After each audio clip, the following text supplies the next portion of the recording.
At 71, John Travolta is not announcing a farewell with fireworks or ceremony. There is no final curtain call, no carefully packaged goodbye designed for headlines. Instead, his departure from the center of Hollywood feels gentle, almost reflective, like a man slowly setting something down after carrying it for decades. Fame once arrived in his life like an explosion, loud and overwhelming, but this moment arrives quietly. He speaks about life in simple terms now, about doing your best and living as fully as you can without guarantees.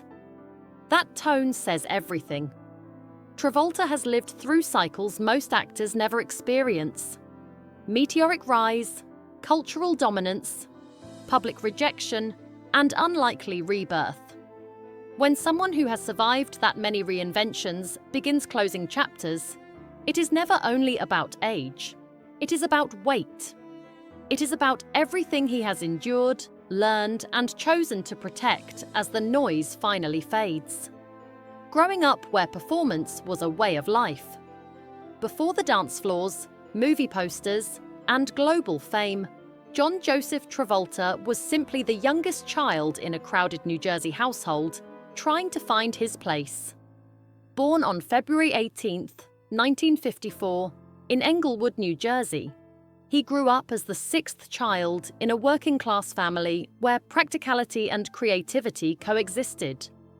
His father worked as a tire salesman, while his mother, Helen Cecilia Travolta, was immersed in the arts as an actress, singer, and drama teacher.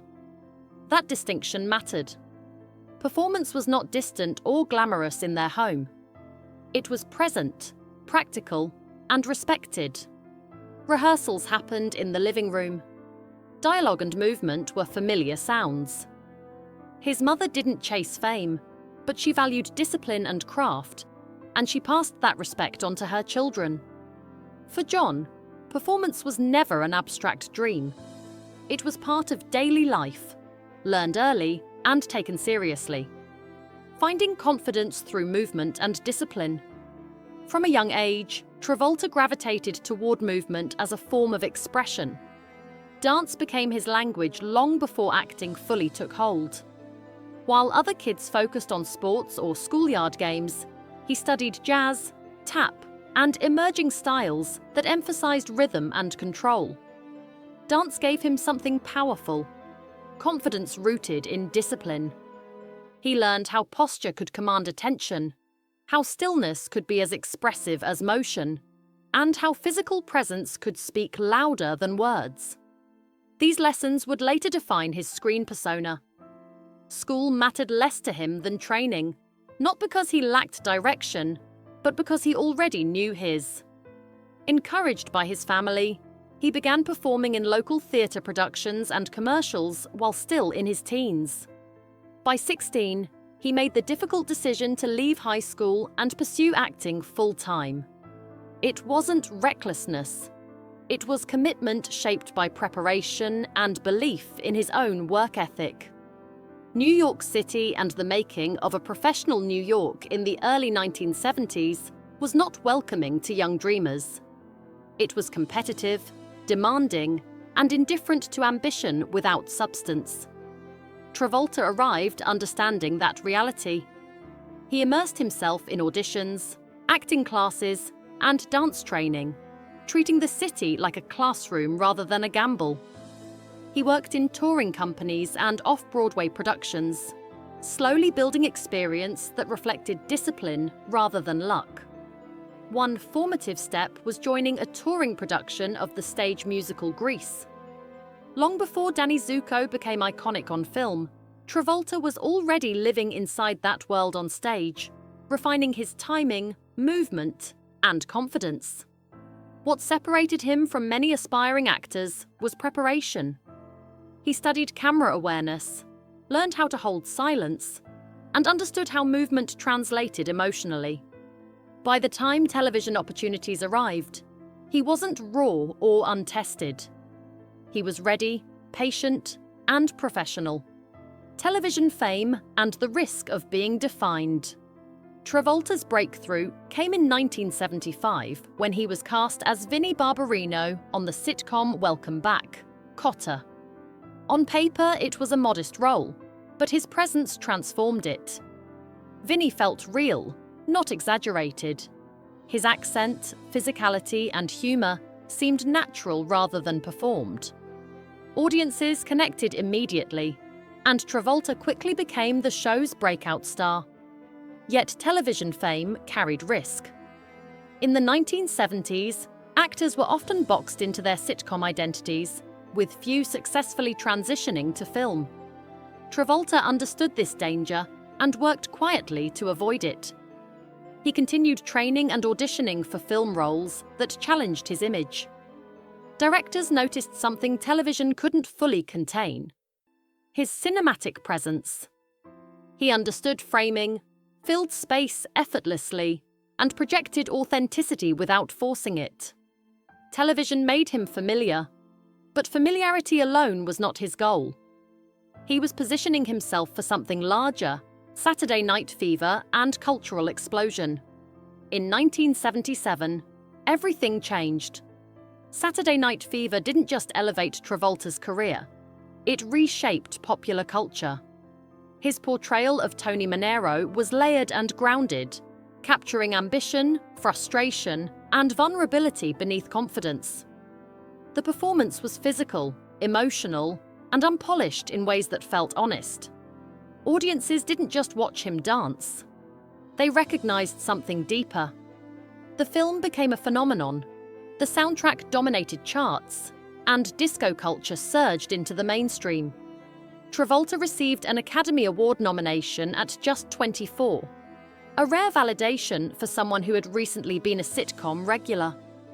Fame arrived suddenly and completely. He became a symbol of an era, his image inseparable from music, fashion, and movement. Yet what made the performance endure was restraint. Tony Manero wasn't idealized. He was flawed, restless, and searching. And Travolta never softened those edges. Grease, icon status, and the cost of saturation. If Saturday Night Fever was gritty and raw, Grease in 1978 was polished and exuberant. As Danny Zuko, Travolta leaned into charm and confidence without losing control of the character. The film became the highest-grossing musical of its time, embedding his image even deeper into pop culture. In just 2 years, he defined two entirely different cultural identities. Dance became mainstream and masculine in a way it hadn't been before. Young men dressed differently, moved differently, and expressed themselves more freely. But saturation came with consequences. Travolta was everywhere, and Hollywood expected him to remain iconic without pause or misstep. As disco culture faded and tastes shifted, his association with the era became a liability. Fame that arrived too fast left little room to evolve. Expectations hardened, and the industry began demanding consistency rather than growth, setting the stage for a dramatic downturn. Career decline and Hollywood's short memory. The early 1980s marked a difficult transition. Films like Moment by Moment and Two of a Kind failed to connect with audiences, and each disappointment compounded the last. By the time Perfect was released in 1985, critical dismissal was widespread. Hollywood's narrative shifted quickly. Travolta was labelled out of touch and overexposed.